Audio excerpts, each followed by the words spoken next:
Hey guys, what's up? Welcome back to the channel. This is day 242 of posting a chess puzzle every day for a year.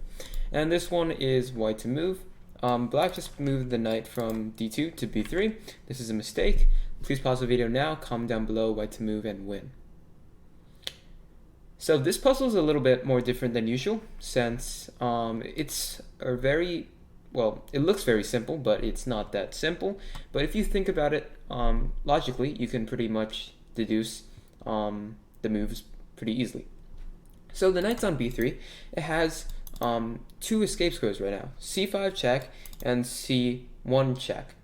So we don't want the knight getting back to the center via, let's say, like knight c1 check or knight c5 check. So a pretty logical move is to cover both of them. So how do we do that? We play rook c7, covering c5 and c1. So now the knight is only limited to a1 and a5. These are very bad squares since they're on the edge of the board, as the saying goes. A knight on the edge of the, well, I forgot what the saying was, but it's like something like the knight on the edge of the board is like grim or something. So yeah, the knight on a5 or knight on a1, it's not going to have that many squares to go to. So for example, if knight a5, we can just play king c3, and now we cover all of these squares. The knight can't go to b7, can't go to c6, or any of these squares, so the knight is trapped, king f6, and now we just play king b4. We win the knight, and the rook plus king checkmate is pretty easy. So now, black plays king f6. And now what do? Well, if we try to attack the knight with our king, say with king c3, the knight is going to escape via c1 and e2. So we shouldn't move our king yet. Instead, we should look at the position of the king. We want to play rook c3, right? Attacking the knight and forcing it to go to a5. But now the knight has like some escape squares. For example, if we play rook c5 here, the knight can even go back, or it can go to b7, and where the knight will be safe. After, let's say, rook c6 check, we can play like king e5, and the knight will go back to the center, and the position is a draw.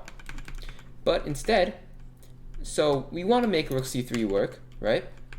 But the knight goes to a5, and when we attack it, it goes to b7.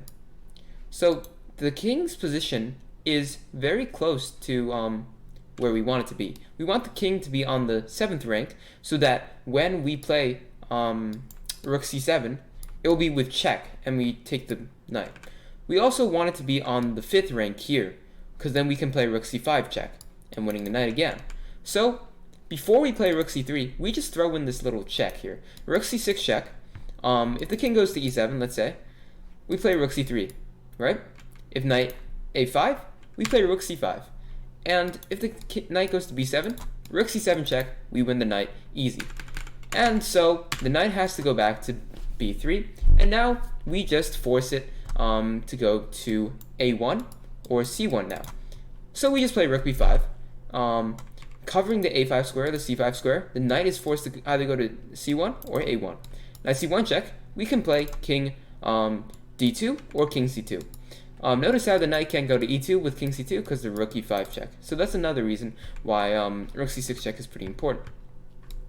So knight c1 check, let's say king d2, knight a2, and then we finish it off with rook b2. All of the knight's escape squares are covered, and we win the knight. And that's a GG. If knight a1, same thing, just rook b1. We cover all of these escape squares, and we just win the knight. So yeah, rook c6 check is really the big important idea of this puzzle.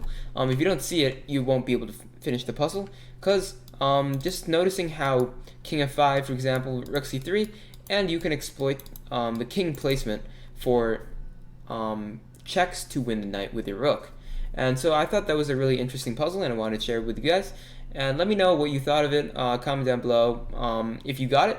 And so yeah, see you in day 245 for posting chess puzzle every day for a year. And thank you for watching. Have a wonderful day.